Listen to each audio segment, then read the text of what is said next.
Yes, the masks are a new setup for pretty much this side of I guess vlogs. Anyway, hey everybody, what's up? This is Retrokid Reviews. Still doing a new bed setup. Your eyes are not adjusted.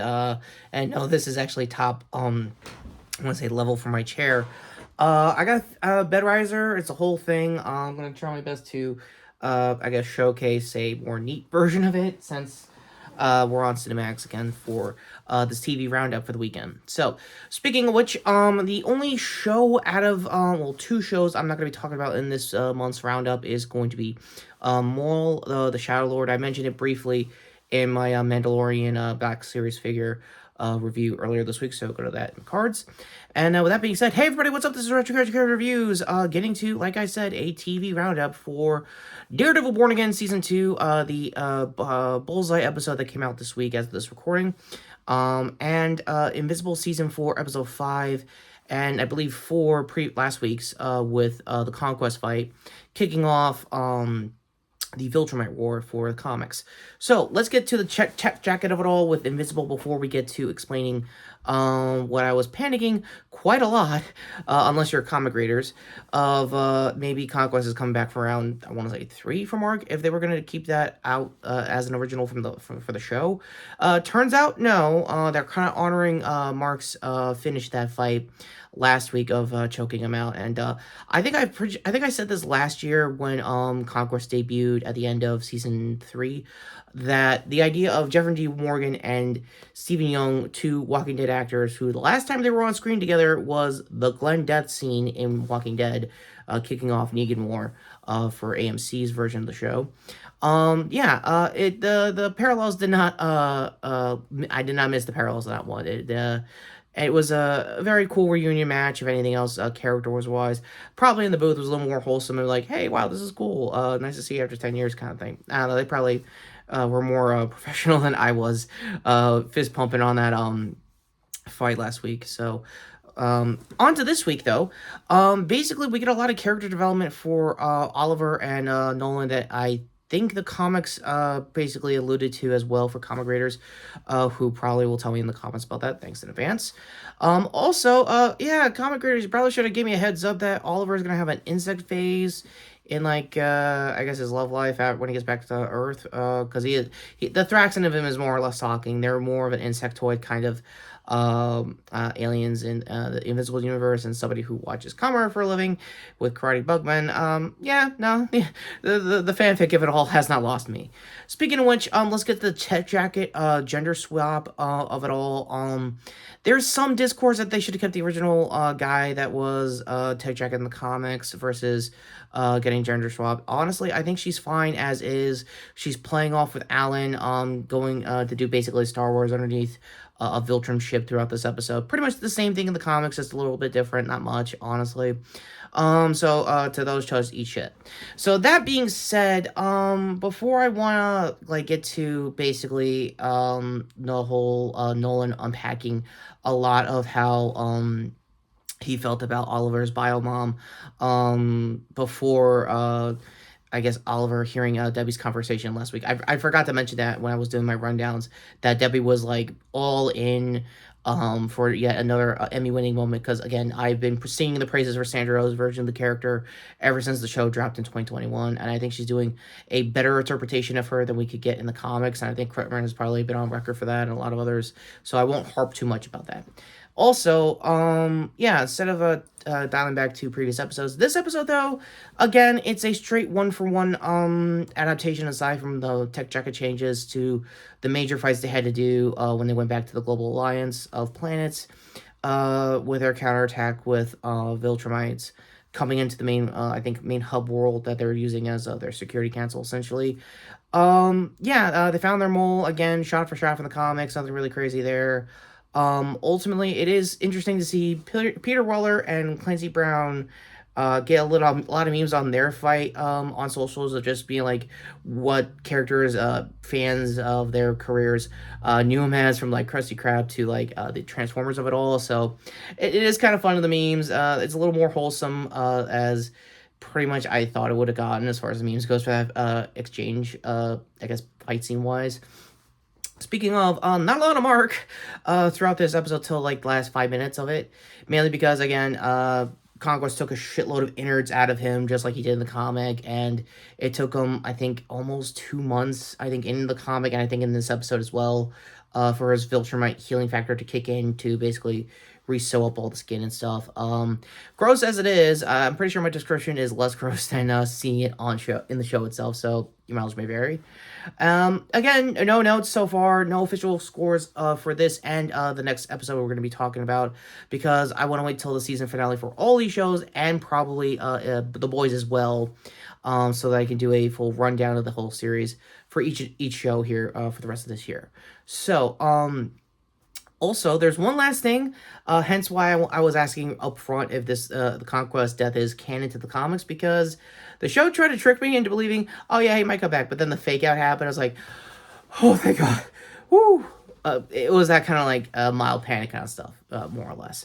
So, with that said, let's get to Born Again. I believe I don't have the Bullseye episodes number. Oh, Gloves Off for episode 4. It's mostly Whistle Buffalo heavy. The actor who plays Bullseye in this episode. All you need to know so far for the season is that a lot of moving and shaking is happening to basically start the ascension of Kingpin's rise to being a mayor of New York. There's a lot of public reception. I think BB from the I forgot the Bulletin Report, I want to say. I'll put that as a placeholder so I get the real in-universe newsroom later, and I think obviously for the season finale. She's been doing the Max Heldrum character that's basically doing pirate radio style, kind of like, here's what's really going on, the physics and telling you, kind of like social media rollout of that kind of marketing. And Gandalf's character is trying to figure it out, and I think he's almost there at points, but he's also a useful idiot to look good for public perception and stuff like that, especially for this, I want to say mock boxing match that they were kind of mapping around in the background, prepping for this charity brawl Kingpin was doing, which Bullseye used as an opportunity to basically get another hit out on either Kingpin or Vanessa in this case. So he failed to execute both of those. I do want to highlight what Marvel marketing has been doing in the lead up to this episode, was just showing the full scene trailer of like him at the diner just taking out a bunch of like fizzes in universe corrupt cops, and it was really cool. It was a nice fight scene nonetheless. They left a lot on the cutting room floor that I thought that trailer would have exposed, like, as major spoilers going into this episode. Just him trying to be like, I guess have a main character complex of like, oh, don't worry, kid, I'm not the bad guy kind of shit. And it's like, oh, so you're getting the Ben Affleck kind of writing over there. For those who remember the 2003 Daredevil, did a retro review of that. I think during the pandemic, so card there. Nothing really too much on mostly Matt's side of things. He's laying low, just getting buying time after his amazing one-take brawl he had for Fisk's Red Hook prison, for getting Schwartzman and a bunch of other people out, which was an awesome fight scene nonetheless. I know that got fan cammed a lot over the last couple of days since that episode dropped, so good on them there for the stunt teams. You got your flowers by way of fan cam, but hey, at least it's something. Ultimately, I highly recommend, like I said, when I did my Daredevil review, the, after show podcast. It's a nice way to give you an idea of what, they had to go through, not only making this season, but last season as well, when they had to retool everything, essentially. There's gonna be a lot of characters I missed in between, both talking about this show and obviously Invincible coming up. So, go to the IMDb's down below for both of these episodes. And, unfortunately, that's it. This is a very truncated and short, double review. This was going to be a quad review, basically talking about Shadow Lord for Maul, and obviously the first 2 episodes of the final season of The Boys. Don't fret, that is going to probably be my Monday content. I'm going to watch the episode hopefully later today as of this recording, so that'll be where it is. Ultimately, that's kind of where I am. So far, let's start with final scores. So far in my internal tracker, just me thinking out loud, Born Again is definitely on track to a strong 8.5, high 8s out of 10 at least. Same thing goes for Invincible, but it's going to be in the high 9s. Again, the animation is still pretty good. There's no reuse that I'm aware of.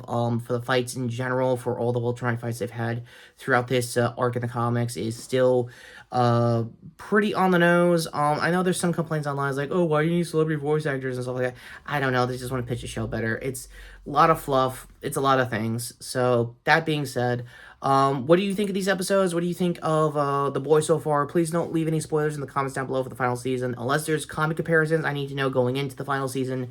Again, as always, let me know in the comments down below.